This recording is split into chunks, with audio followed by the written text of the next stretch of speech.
to this video game so horrifying it has been banned in Great Britain. It is now set to be released here in the U.S. on Halloween. There's an international outcry against it. Manhunt 2 is so violent, it's been banned in Britain. In fact, you may not want your kids to see the preview of this game. And it takes gaming violence to a whole new level. Yeah, completely whole new level. The game is called Manhunt 2, and players simulate various acts of murder, from strangulation to stabbing. The Entertainment Software Rating Board has rated Manhunt 2 M for mature, meaning no one under 17 should be allowed to play or buy it. Manhunt 2 is made by the same company, Rockstar Games, that created the controversial and popular Grand Theft Auto titles.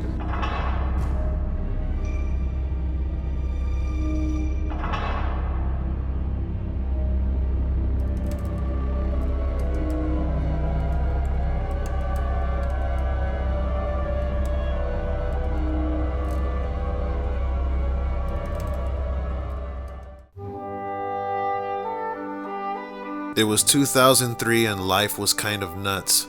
The world had been through hell and back, and even some waved the white flag. How did one escape this realm, I ask? Some read, some wrote, some got buffed, some drove, and for some, movies and games float their boat. So what the fuck are we talking about here? Excuse my shit Dr. Seuss rhyme, but I'm talking about violence here, Leo. Violence in entertainment. More specifically, violence in the gaming industry, and how one company received criticism over the theme of one of its games. And by criticism, I mean they received a lot of shit for it. Fucking thing sucks! Jesus Christ, Bill, eat a Snickers bar. I'll try and explain the best I can. Sam I am. So, my questions are these. Did Manhunt's violence merit a banning in some countries? And should the entertainment industry in general be responsible for violent crimes? Shit, let's dive in.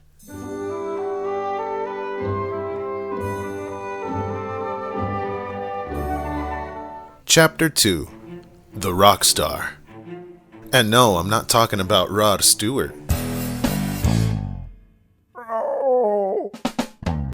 I'm talking about one of the best in the gaming industry. The company that always takes it to the next level. Those sons of bitches are called Rockstar Games. The son of a bitch did it!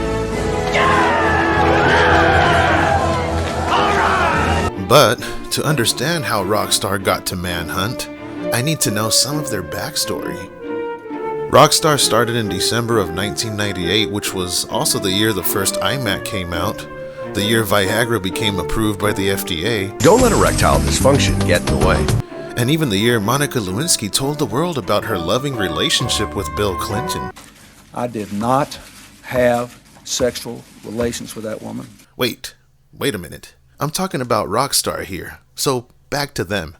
The company was founded by Terry Donovan, Gary Foreman, the Hauser Bros, and Jimmy King.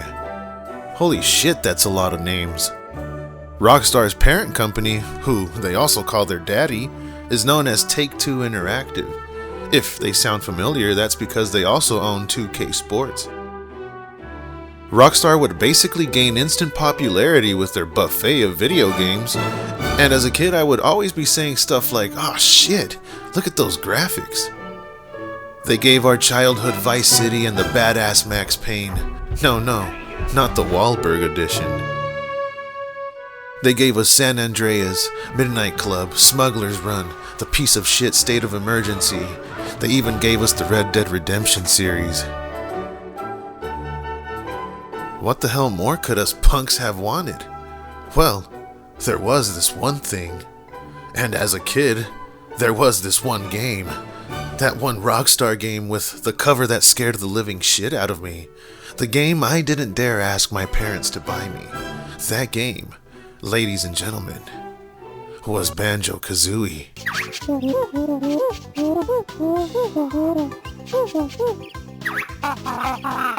Fuck no, it was Manhunt.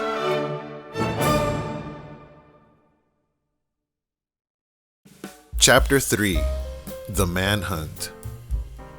Almost a year after the success of Vice City, Rockstar North had something up their sleeves. A game that would create a negative buzz with the press, but a cult following with us gamers. Developed by Rockstar North, published by Rockstar Games, the creators were these guys. Manhunt would be announced at E3 of May 2003 with little to no details about the game. Having had some flack with the Grand Theft Auto series about its notable violence, Rockstar was no stranger to heavy criticism. Even before the game was released in November of 2003, several employees at the gaming company felt queasy about the amount of violence portrayed in the game, while others didn't seem to have a problem with it at all. Honestly, I don't think the game was that violent at all.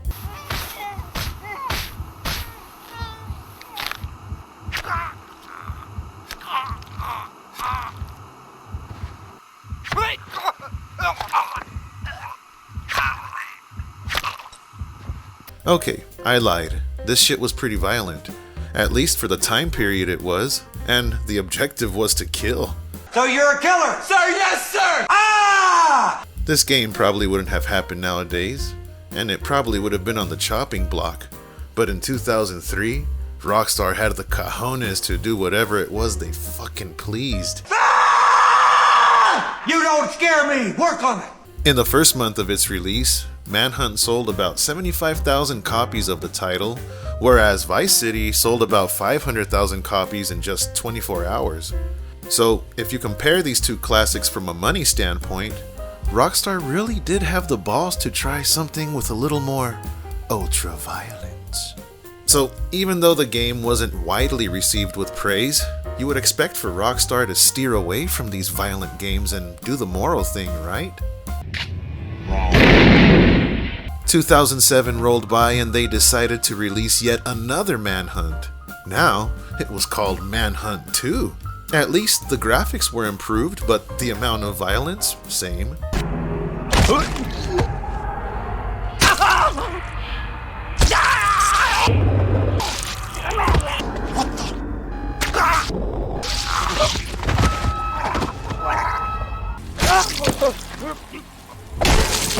The second game in the series even utilized the Wii remote to promote a healthy gaming lifestyle for the average consumer. It almost seemed like this Manhunt was criticized a lot more due to the fact of its usage of the Wii's motion-censored remote, and of course because of its predecessor. Why would Nintendo release the game the way they did? Psh, edgy. It also amazes me at how much Rockstar Games really didn't give a fuck. Chapter 4: The Banning of Manhunt. Pretty much after the release of Manhunt, countries began banishing the behemoth, and here's a list of them.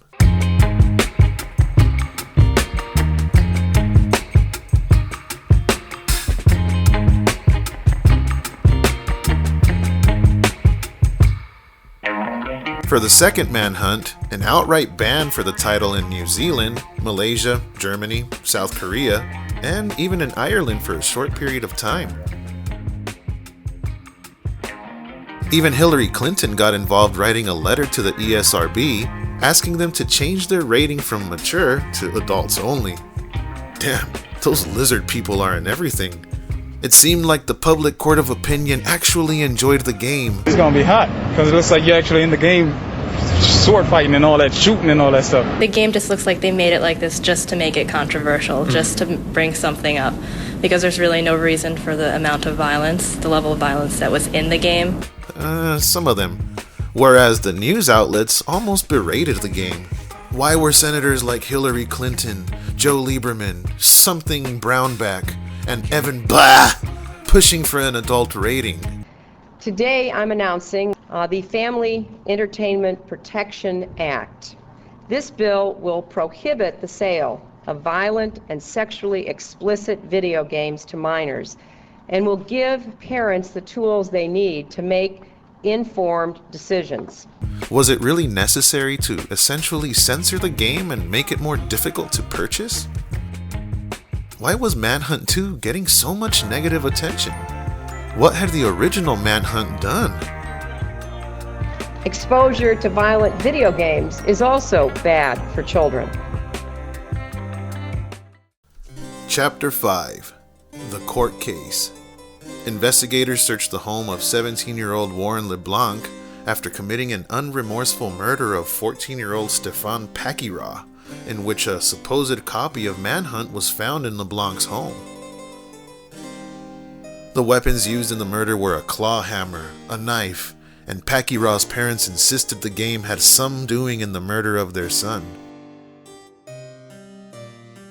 It's never fun to talk about a tragic death, especially that of a teenager, and it's especially not fun when something as entertaining as a video game is involved. Now, I won't dive too deep into this story, but I do so only because it does have some correlation to the banning of Manhunt. And because of this court case, some vendors had subsequently taken the game off their shelves in the UK, and though it was ruled that the video game had no direct correlation to Warren LeBlanc's motive, I feel this case had urged the immediate banning and censorship of the second Manhunt upon its release. I don't blame Stefan's parents for wanting justice in every way possible for their son, and that includes asking those tough questions and challenging those big companies to what they feel is their wrongdoing.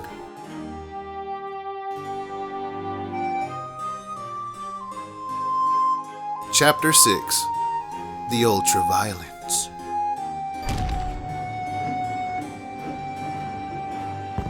It's hard to blame a video game when other forms of entertainment exist with heavy amounts of violence. I mean, when Manhunt came out in 2003, Kill Bill also came out. And when Manhunt 2 came out in 2007, Death Proof came out. Holy shit, Batman. I think the one to blame for all of this violence in video games is Quentin Tarantino.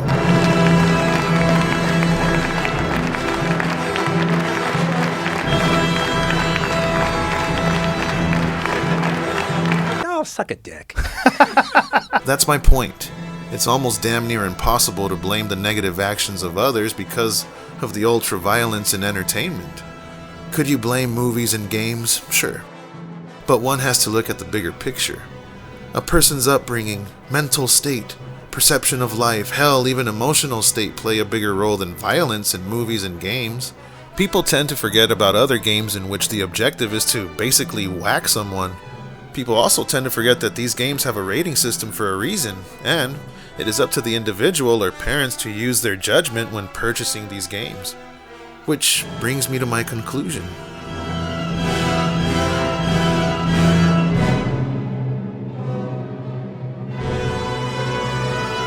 The last chapter.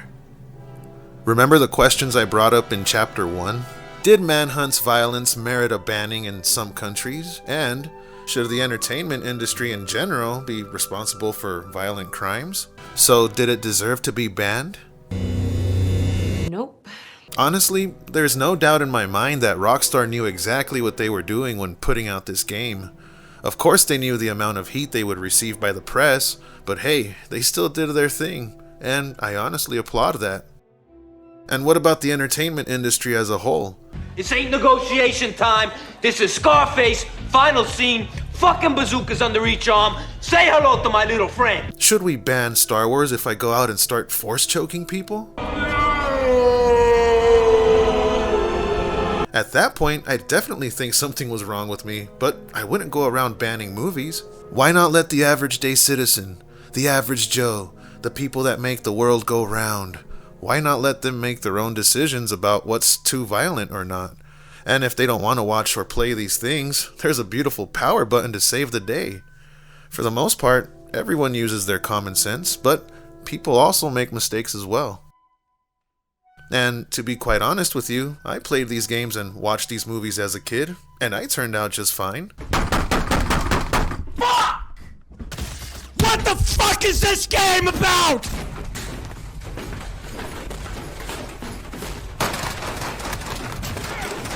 Until the day they decide to ban Rockstar games, I'm still gonna wait for the next Grand Theft Auto.